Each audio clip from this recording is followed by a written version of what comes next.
Oh my God, I'm so excited! Guys, I have to tell you something.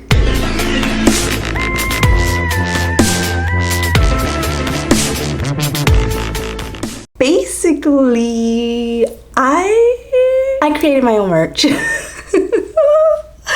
I have an online merch shop now. I know there's a ton of true crime enthusiasts out there, and I wanted to create a shop for those who love true crime like myself. All the designs will be personalized by me. If you'd like to support this channel, you can purchase an item from my shop. That would help me out so much to continue to make content for you guys, but on a much more regular basis. I see you newbies out there, and I am overwhelmed with gratitude and appreciation for you guys. And to my continued supporters, you guys already know. You already know. I love you guys so much. That being said, the comment section is a privilege. Don't fuck it up. Now let's get into today's case. This story takes place in May of 1992 in Poplar Bluff. I can never say that right. Poplar Bluff, Missouri. Okay, it's spelled Poplar. Listen, I'm sorry if I pronounced that wrong. If you're from this area, please let me know how to pronounce it, because it looks like popular but without the U. So I'm saying Poplar Bluff. I hope that's right. Anyway, the story takes place in May of 1992 in Poplar Bluff, Missouri, where 31-year-old Laura Wynn lived. Laura worked as a hospital pharmacy technician, which was a dream of hers since she was a young girl. Helping patients with debilitating illnesses recover was really close to Laura's heart because she herself had experienced health issues since the day she was born. You see, Laura was born 3 months premature. She was born weighing a mere 1 pound 14 ounces, and she almost didn't survive. Laura was put on an incubator, which caused blindness in one of her eyes and paralysis on one half of her body. Her vision in that eye was so bad that she actually needed to wear glasses. Without her glasses, she was virtually blind.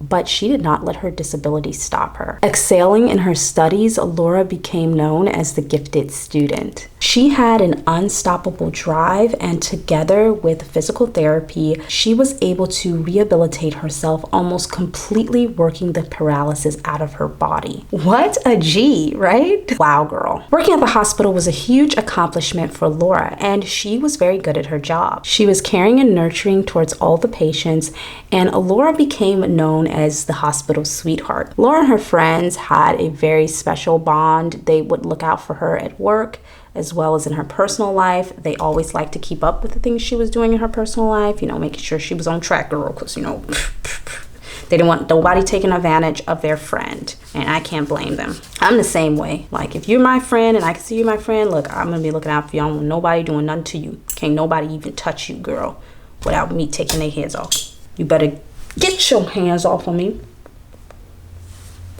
It's like that meme. Laura was a fairly responsible young woman who usually did not miss work, so you can imagine how surprised friends and coworkers were when she hadn't shown up for work on May 6th of 1992, and she hadn't notified the hospital that she would be absent for the day. Concerned, Laura's friends contacted her mother. When they spoke with her mom, she had no idea where Laura was either. She felt that it was really strange that Laura would miss work. It was unlike her. Laura would never miss work. She loved work. Like I said, it was her dream since childhood, and her mother instantly knew that something was off. So she decided to drive down to Laura's apartment to check on her. After numerous attempts of knocking on the door with no answer, she went to the landlady's house and asked if she would let her in. And of course the landlady let her in, because that's her daughter. Like, if she was in that position, she would probably do the same thing. When Laura's mom entered the apartment, she begins calling out for Laura, but she doesn't get any reply. She's searching the apartment frantically, and she goes into Laura's bedroom, and that is when she made a horrific discovery. She found Laura's lifeless body laying on her bed. She had been strangled to death.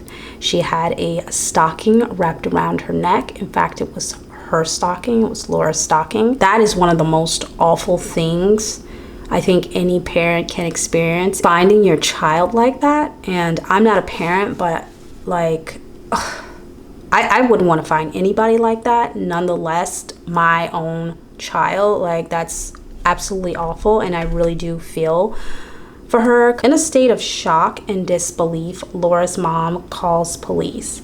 Crime scene detectives arrive on the scene and they find Laura's glasses in her living room on the couch. Initially, it appeared as though her murder was a part of a robbery because there was a lot of things missing from Laura's home, a lot of her personal items, such as her purse, her panties, and some other clothing items. I mean, you gotta steal homegirl's panties? Like, really? There was no sign of forced entry, which was an indication that Laura may have known the killer.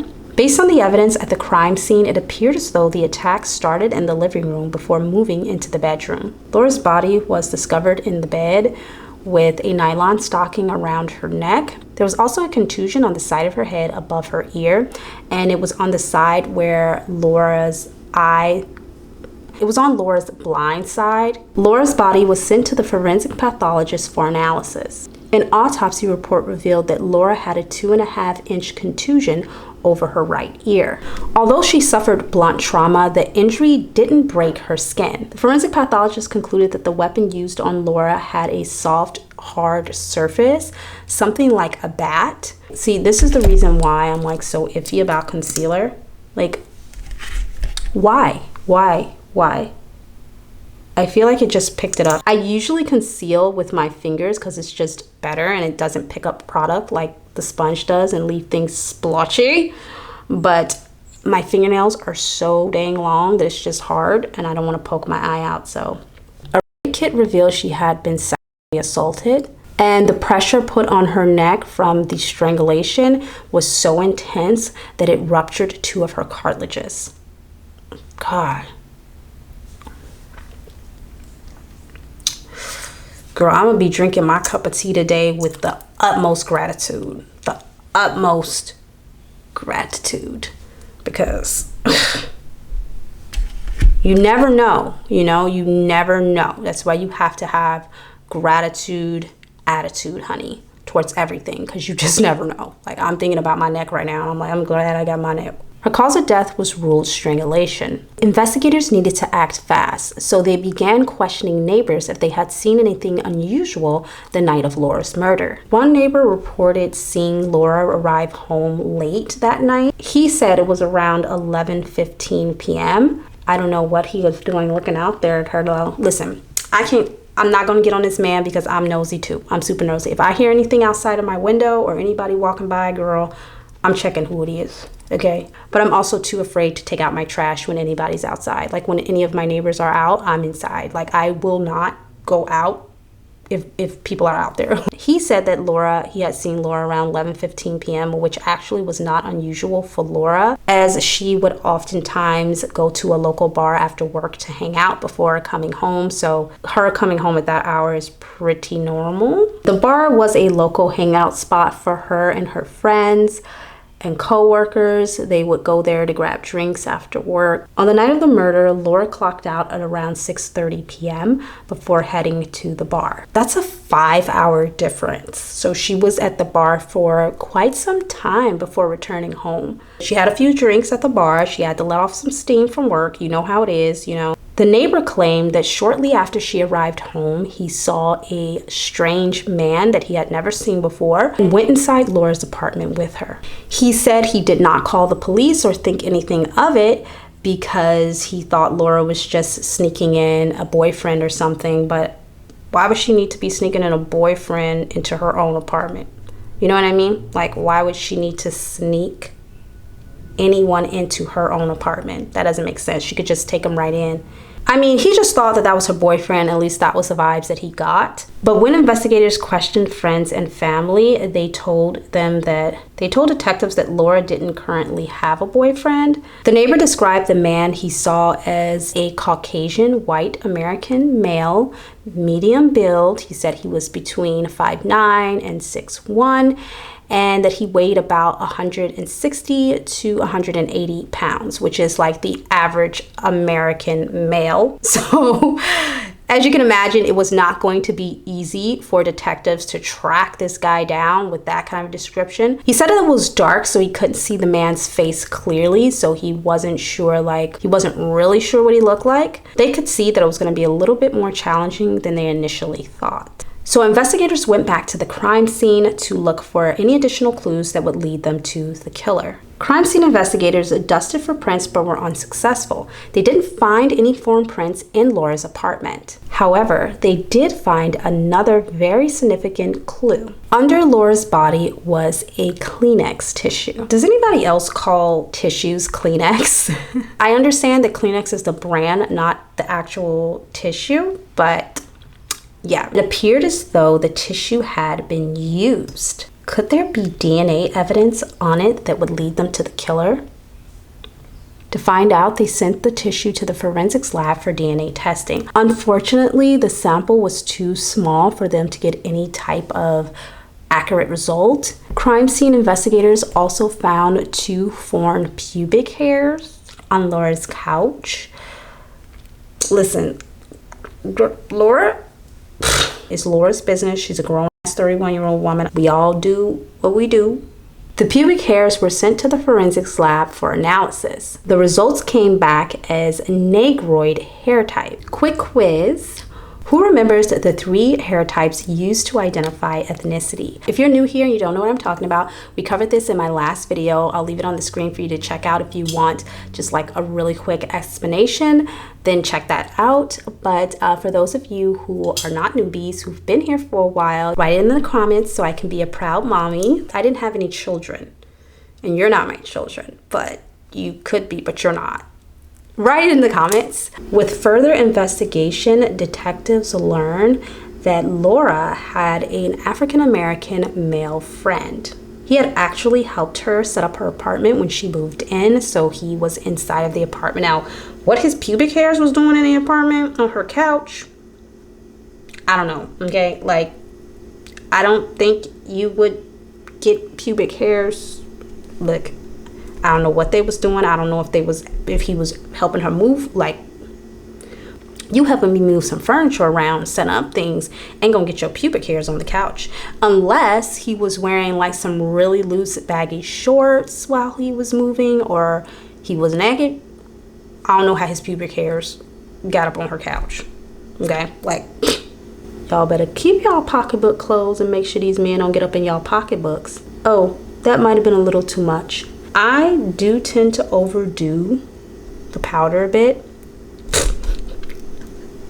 This man did help her move her things in and set up her apartment, so it's very possible that one of his hairs could have fallen off his body and landed on her couch or floor or wherever else. It's possible. I don't know.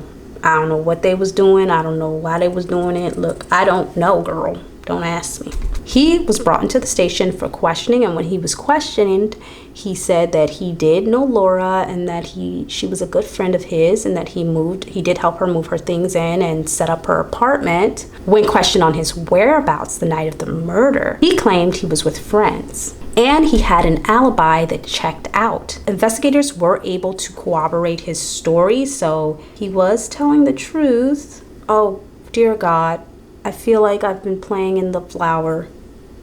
Also, Laura's friend did not match the description of the man who the neighbor had claimed to see that night. The neighbor said it was a white man and this guy was black, so it wasn't matching up. Investigators weren't getting anywhere, so they turned to the local bar where Laura had been hanging out that night. When investigators questioned patrons at the bar, they said that they had seen Laura yelling at a guy. They said she had gotten into a little tiff with the man that was there over a pool game, apparently. Laura had accused the man of trying to swindle 2 other men. She basically called him out for taking advantage of these 2 young men. Now, she wasn't a part of the game, but she had seen what he had done and she was not happy about it. The man was 26-year-old Morgan, I almost said Morgan Freeman. This man's name is not Morgan Freeman. The man was 26-year-old Sam Freeman. Now, according to the bartender, the altercation between Laura and Sam did not last long. She just got really loud with him and then they stopped. So it wasn't like anything super big. According to witnesses, Sam left the bar about 20 minutes before Laura did. And that story was corroborated by Sam's parents. They said that he had arrived home just shortly after and that he stayed there the entire night. I really didn't want pink. I wanted like a nude shade to blend with, but the nude shade is like way too nude for my skin tones. So what I did was I mixed Grateful. By the way, I'm using the In the Mood. I'm the only one in the mood. I'm using the New Mood palette, Grateful, but it's just, guys, it's really light and it just not doing anything. So I went in and I mixed it with this coral pink shade, Tender, and I think it's gonna come out really cute. Then investigators learned that Laura's ex-boyfriend, Robert Swain, was also at the bar that night. According to friends, the two had a tumultuous, I can never say that word, girl, that is a tongue twister. Tumultuous. They were constantly breaking up and getting back together, but Laura was in love with him and she really wanted to marry this guy. I mean, girl, why can we women never see when it's like not a thing for us? Like, she was so madly in love with him. All of her friends knew about him and they were like, oh yeah, she's planning to marry this dude. However, Robert didn't feel the same way about Laura. You see, he didn't want to get married to her. And that was part of the reason why they had broken up in the first place. When police questioned Robert, he told them that he also had been at home with his parents the entire night. He said he went straight home after the bar, and his mother and his sister also corroborated his story and said, yeah, he was with us the entire night. Both of these men staying with their parents. Ain't neither one of these men got their own place. Bye to the both. And no one else at the bar that night fit the description of the man that the neighbor had claimed to see. With no new leads or potential suspects, investigators were at a standstill. Ooh, y'all, what I'm about to put on my eyelids is going to make your mouth water. Like, every time I look at this, I'm like, ugh. Girl, watch me. 12 years would go by with no new information into Laura's death. My mouth is watering right now. It's sizzling. This shade is so jaw dropping. Jaw dropping. Look, I don't want you to drop your draws. Jaw dropping. That's what I'm trying to say. Oh, somebody help me. It's a period curse. It's so stunning. I can't right now. Oh my God, but I definitely will. Oh my God, why do I love this eye look? So 12 years would go by with no new information into Laura's death. And her family deserved answers. When the lead detective on Laura's case retired after 35 years of service, Laura's family gave up hope that her killer would ever be brought to justice. Leaving Laura's case unsolved was weighing on the conscience of this investigator. He could not do it. He said that one of the cases that stuck the most with him throughout his career was Laura Wynn's case. He could not just forget about her. So before he left, he passed on Laura's file to another investigator, someone that he really trusted and knew would do a good job. And this investigator actually was very skilled in the field of forensic science. It was one of his most trusted colleagues. He implored him to look into Laura's case again and see if he could find anything new. The investigator agreed, and he began his reinvestigation with going back to the bar where Laura had been hanging out that night. He went back and questioned everyone that was at the bar that night for a second time. This time, the bartender remembered things that she hadn't originally told to police. She said that Sam had been flirting with Laura that night and that he tried to make a move on her and Laura was not having it. She was like, homeboy, I ain't feeling you. Don't you come anywhere near me. and I saw what you was doing to those poor kids over there, and I don't appreciate it. And she kind of just like, you know, she let him know that she wasn't interested and to back off. I believe the exact words that the bartender used was she put him in his place.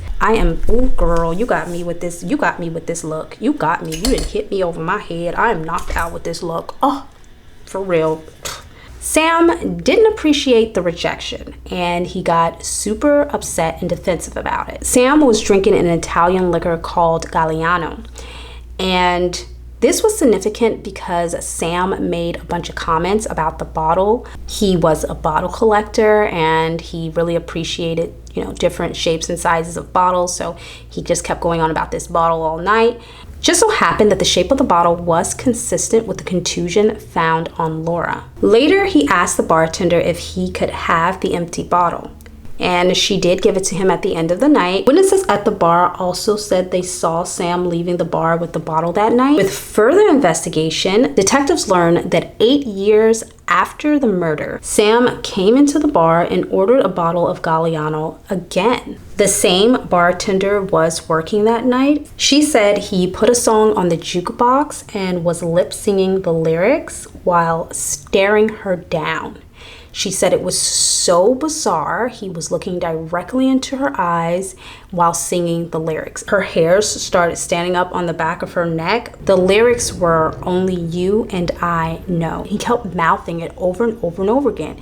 He was like, "Only you and I know." Like, she said that it sent chills through her body. And that's when everything clicked to her. She believed that was Sam's way of admitting to the murder and flaunting it in her face. Police tracked Sam down. He was working as a supply sergeant for the National Guard. He was now married with 2 children and was running for city council. This guy thinks he's running for city. I mean, might as well. Everybody else is running for politics and presidents, and might as well. Investigators got a warrant to search Sam Freeman's home, and they found the bottle of Galliano. It was amongst a collection of bottles. Like I said, Sam was a bottle collector, so he had a number of different bottles, and they were all on display. They were filled with different colored waters for display purposes. And initially, Sam told police that the bottle of Galliano that he had there was not the one from the night of Laura's murder. It was from a different night, and that they didn't need to take it. I guess he was just trying to convince police not to take it into evidence, but like, really, sir? If I'm a police officer, it don't matter, okay? Because it's a bottle of Galliano, and I know you had a bottle of Galliano that night. I'm taking it into evidence anyway, okay? They collected the bottle and sent it to the forensics lab for testing. Now, like I said, 12 years had passed, so the chances that they would get any DNA off of the bottle was very slim, especially since he had put this colored liquid inside. So we don't know if that would have contaminated the evidence or washed it off or what, God knows what. Thankfully, the Galliano bottle wasn't filled all the way up to the brim, and the rim of the bottle was still clear. The rim of the bottle hadn't been touched, so it was good. They also saw what appeared to be a blood stain on the inside of the rim, so they swabbed the inside and outside of the rim of the bottle for DNA. To find out if the stain was blood, forensic scientists performed a phenolphthalein test. The phenolphthalein test is used for the presumptive identification of blood. However, due to the time that had passed, the biological sample was degraded, and there was not enough DNA to create a profile. Now, the fact that there was blood inside of the rim of the bottle in the first place was very suspicious. All of the circumstantial evidence pointed towards Sam Freeman being the killer. Prosecution felt that they did not have enough scientific evidence to make a strong case. So they went back to the items collected from the crime scene, and they tested the nylon stocking used to strangle Laura. They focused specifically on the knots that were used to tie the nylon around her neck, hoping to find some of the killer's DNA on it. Forensic scientists swabbed the stocking for epithelial cells, which we discussed in my last video. The cells were replicated to make a large enough sample to be tested, and they got a hit, a mixture of 2 DNA profiles, with both male and female gender characteristics. When the female DNA found was compared to Laura Wynn's, it matched, but they still didn't have a profile for the male DNA. They didn't have anything to compare it to. Next, scientists analyzed the tissue found under Lauren's body. They used an alternative light source to analyze it. An alternative light source, or ASL, is a device that produces light at a specific wavelength to enhance or visualize evidence. And there appeared to be mucus on the tissue. They cut a small piece out of the tissue and put it in a chemical compound that dissolved everything but the very complex molecules. Then they exposed it to a process called PCR. According to Google, PCR, also known as polymerase chain reaction, is a laboratory technique that amplifies specific DNA segments for various applications. It's a fast and inexpensive way to copy small segments of DNA, sometimes called molecular photocopying. The DNA showed a Y chromosome, which is found only in males, if I'm not mistaken. I think women have XX chromosomes and men have Y and X. Now they just needed a male profile to compare the DNA to. So investigators got a warrant to extract DNA from Sam Freeman's body. That's right, you guys. If you didn't know, law enforcement can get a warrant to extract DNA or anything else they want from your body. I think we all know this by now, but in case you didn't know. According to detectives, when they showed up, Sam looked like he had seen a ghost. He couldn't believe it 12 years later. I'm sure he thought he had gotten away with it. They questioned Sam if he had dated Laura or had been intimate with Laura or had even kissed her or come in contact with her.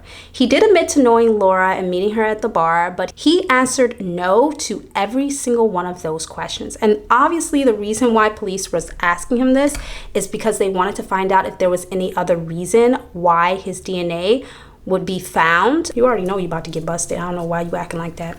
You know how it's gonna go.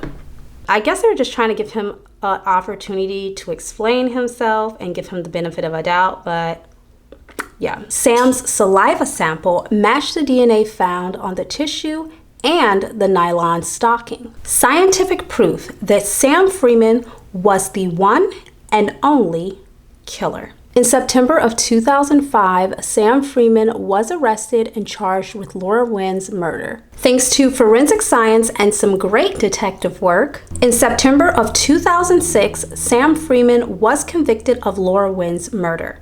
He was sentenced to life in prison without the possibility of parole. What did you guys think about this case and my makeup look? Please let me know in the comments down below. If you like videos like these, you can check out some of my other episodes. I'll leave them linked on the screen right here. Like, comment, subscribe, and share. Please share because it really helps me out. And I'll see you guys next time with another true crime story time. Bye.